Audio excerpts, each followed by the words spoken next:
Ngiyanibingelela bazali wami. Amen. Ngibonga ukuthola leli thuba. Ukuthola leli thuba ukuba ngaphambi kwebandla. Ngingezile kodwa ngizokhuluma ngesikhathi. Ngiyabonga kakhulu bazali wami. Mhlawumbe ungalibazisi asenencwadini incwadi yezenzo isahluko siya 27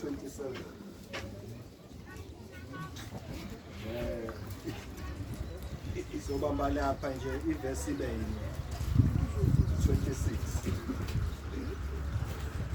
mhlawumbe wabaphethe emfana ngale 1448 ikhasi isahluko sika 27 sika 26 angizama ukuqalisa ukufunda-ke nasebetholile abazalwane. Isihloko sale ncwadi sithi uPawuli uyisiboshwa uhamba ngobukhulu uya Roma. Yapha ivesi ka-26 kepha simele ukukhathaleka esiphindweni esithile.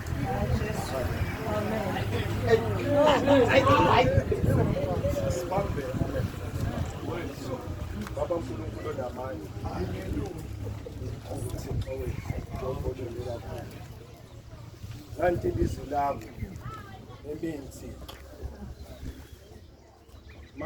mangingakhulumi mina kodwa mangisizwe nguwe.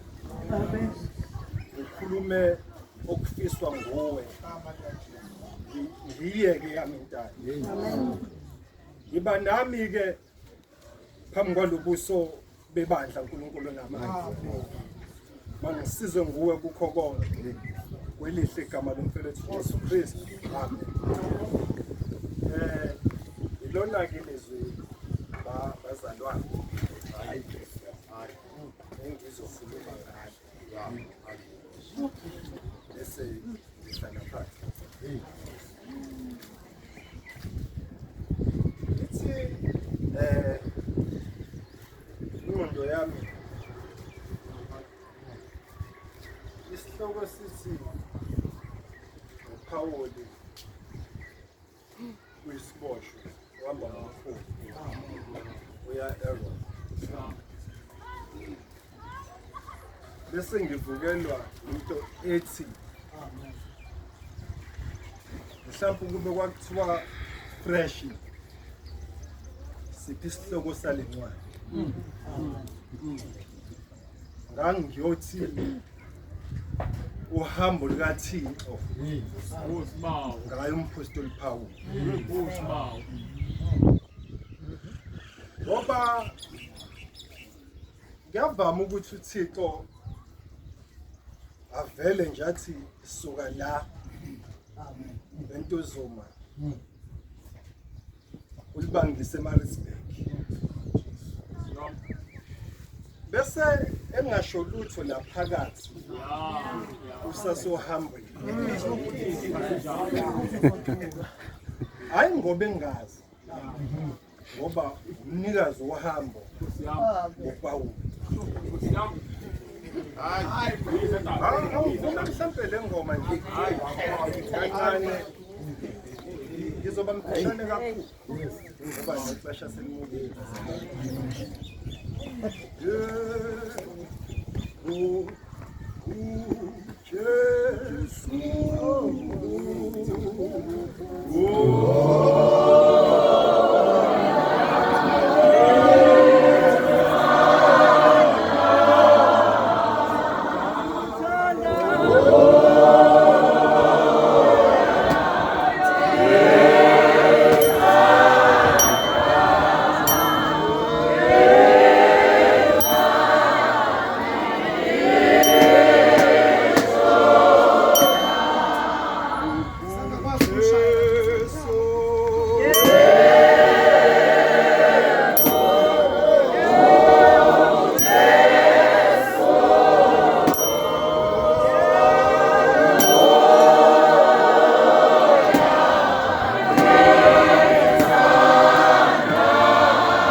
Siyabulela.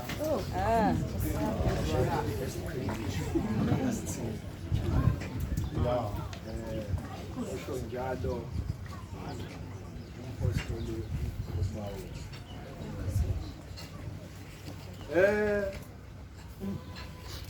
Incwadi kaLuka-ke ngiyabona.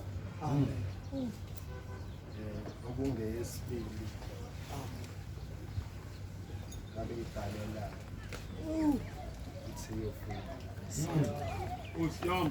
Mazisa ngezindaba zikaThixo. Yes. Bathi abasichazelayo ziningi olokha abehambe nje ezifunda. Kanti futhi ezinye eziningi labo izenzo. Zenzeke abhala ngento ayibonile.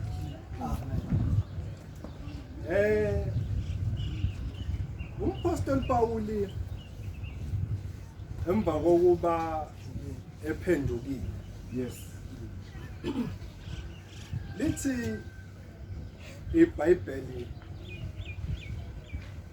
wafika eJerusalem.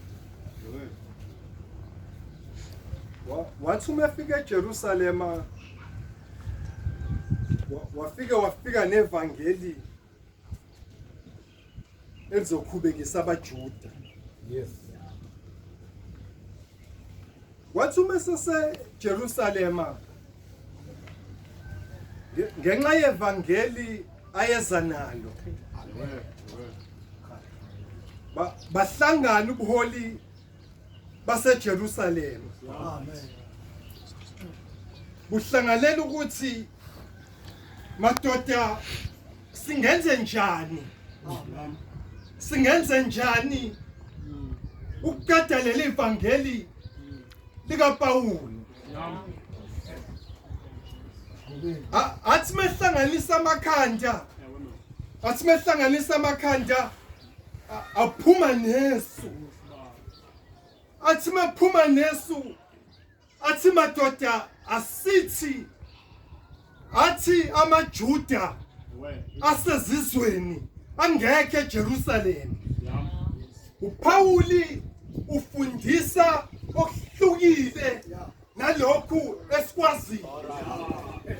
uPawuli ufundisa ukuthi amaJuda awahlubuka kuJuda.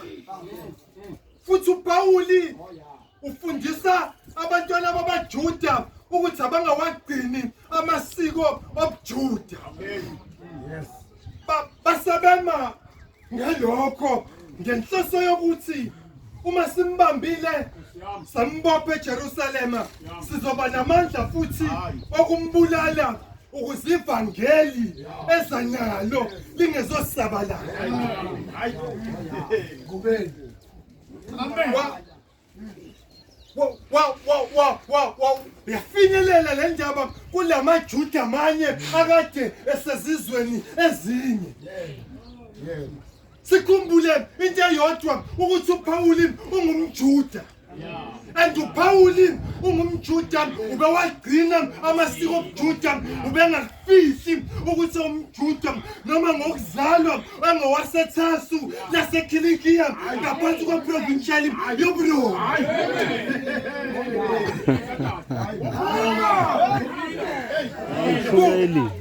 Usuka ngalesi sikhathi uma amaJuda esezama ukuthi siyambamba manje ukuze somshaya simbulale uveza ukuthi mina nginelungelo lobuRoma. Yes. Ngokwelungelo lobuRoma ukwazi ukushawa lingathethile igama. Sesiqala sesithola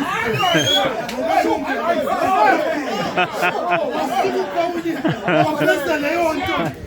Mina nginelungelo lobuRoma. Yamthatha induna yamaRoma yamisa kuwona amaJuda yathi ndoda nanka amaJuda zikhulumele kwathi ngenkathi amaJuda esavungazela ngoba imuzwa uPawuli ekhuluma isiGriki eyitshela ukuthi akalazi ulimi lwaseBheru wasumemile phambi kwabo wakhuluma isiHebheru wasumekhuluma isiHebheru babona ukuthi lo muntu owakithi bamnika i-attention bamlalela bathi bebemlalela uzana bodwa bathi pho sifunelani ukumbulala sifunelani hayi Ngubeni asabalandisa sifunelani ukumbulala wathi uPawuli umafika akushunyelwe ngempela wasuka uPawuli ngokwabaJuda wayona ngento eyodwa wathi yena uJesu Kristu umthume kwabezizwe wathi uPawuli umesho lokho kwavuka umsindo ngoba amaJuda ayazi ukuthi inkolo ingeyobuJuda futhi amaJuda ayafuna ukuthi inkolo ibe ngaphansi kosiko lwabaJuda uthole uKristu noma insindiso kaludlule eyintweni zobuJuda ukuze ufinyelele kuKristu manje wathi uPawuli umesethe mina uJesu Kristu ungithume kwabezizwe kwavuka umsindo wathi mekuvuka umsindo esefuna futhi ukumshaya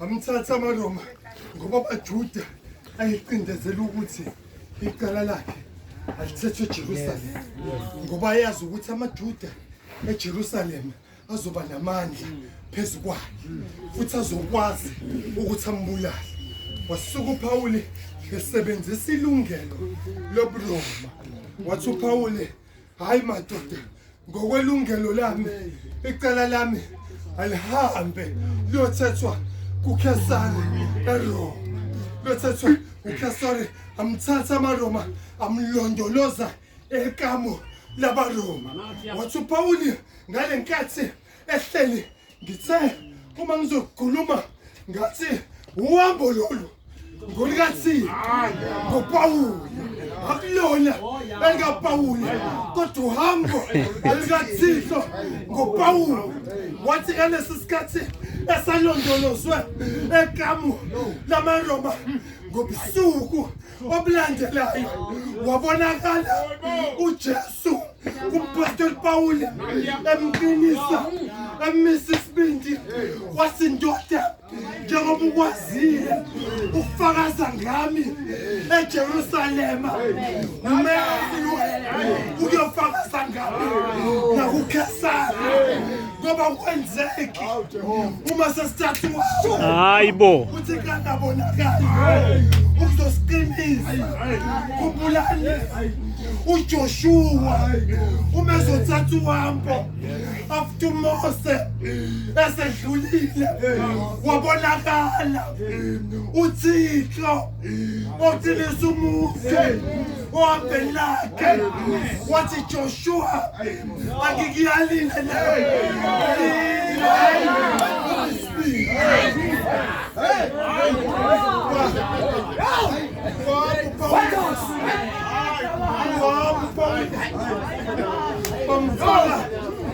bamfaka emkhunjini uPawuli kanye nezinye iziboshwa kubhekwe endaweni yaseRoma ngitsebe ngiqalisa ukukhuluma ngathi uThixo ukhuluma isikalo akhuluma isiphetho kodwa phakathi nendawo hayi akasitshela lutho kodwa kuzokwenzeka phakathi nendawo ngoba lo umnikazi wohambo uyazi okwaphakathi nendawo nesolution yayo futhi khona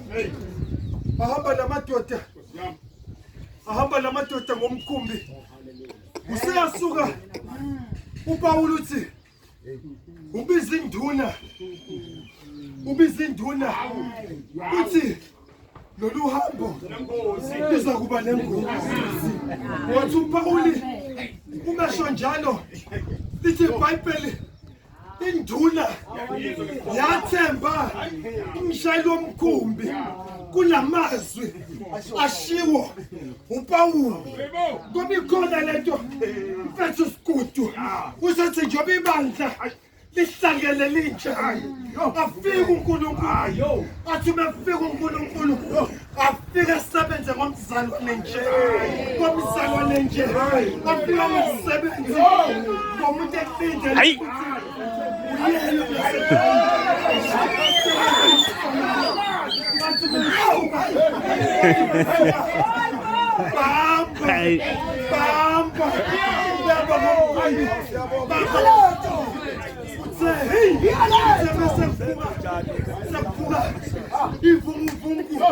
endleleni uzwakala uPawuli ethi madoda kube ngimlalelile sisasekrete ngaba yenzeki lento kodwa-ke manje senginelula ukuthi madoda niqine nirispeed into enginotsisayo kule ndawo isiboshwa lesi ziningi zinonkulunkulu babo abahlukene kodwa into engibheka kakhulu asizwa lutho ngalabo nkulunkulu balabantu kodwa kuyona yonke lento kulokhu vele uThixo kaPawuli uyasuka uvuka isiphepho esikhulu esikhulu esasinamandla bathi yeri wakiloni igama lalesiphepho abafundi ababesigazela lendaba ngoba kwakumoya ngoba lento yalo moya omkhulu kukhomba ukuthi indala lento nizokhumbula nakuleli lizwe ukuthi kwafika lo moya bathi abazi kahle ngoba kwakumoya omkhulu ukuthi ubufikile ufika ushiye konakele bathi abazi kahle igama lalo moya kwakuyanikheni okhombisa ukuthi lento indala noma ngafika siphi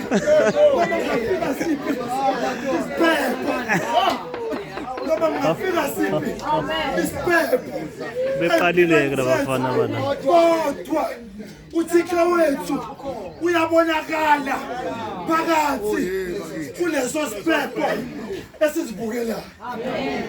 Ngisho njalo noma ngavuka noma yini empilweni kodwa umnikazi wahambo ngoba into kumele sikhumbule ukuthi lolu hambo akulona lwethu lelo ingakho benihlabelela nithi ngihambise kahle endleleni yakho ngoba lento esihamba akuyona yethu kodinayo ukuthi nje yenzeke ngathi kodwa umnikazi ukhona. Athi mehamba lamadoda ngenxa yomoya omkhulu yomoya wawadudula wazowakhiphela esiqingini imelithi ngenxa yalo moya. Usathi-ke uPawuli madoda simelwe ukukhahleleka esiqingini esithile simelwe ukukhahleleka esiqingini esithile ngoba simelwe bazalwane ehambeni esilambayo zimelwe ukwehlelwa inkinga bahambeni esilambayo ikayenzeka mfethu mabuza le ndaba ekubuseni kukaNebukadnezari athi umbhali abemathathu lamadoda athi umbhali ngenxa ungawulandeli umyalelo owawubekiwe athatha afakwa emsandweni somlilo wathi bese emsandweni somlilo lithi eBhayibhelini wathi umebuka uNebukadnezari wabona amadoda esikhundleni sokuthi ayasha kodwa washa kodwa ephakathi emlilweni kodwa simelwe-ke manje ukhahleleka esiqhingini esithile uma bephakathi emlilweni usuku uNebukadnezari uveza lento abaningi bethu abayiqabuka kwi-New Testament futhi besinakazwe sizwe ukuthi ikhona usethi-ke uNebukadnezari kodwa ngibona wesine kulaba bantu kodwa futhi lo wesine ngathi indodana kaNkulunkulu ngoba uma bazalwane sikhahleleka kodwa phakathi yonke into iyavela indodana esikhonzayo sesingwela phansi yilokho bazalwane yilokho bengizokusha ukuthi simelwe ukukhahleleka ngoba umpostoli Pawule ubemandla evangeli lenhlupheko ngoba bazi ukuthi inhlupheko ziyamisa umuntu muzumethu umpostoli Pawule simelwe ukubonakaliswa phambi kwesihlalo sobukhosi emva kwazo zonke lezi inhlupheko okukhomba ukuthi nanoma yini esehlelayo into edlulayo nje ukuthi umnikazi wohambo akasitshelanga phakathi nendawo ukuthi kuzokwenzakalani usitshela umsuka nesikalo kodwa thina vele sizokhahleleka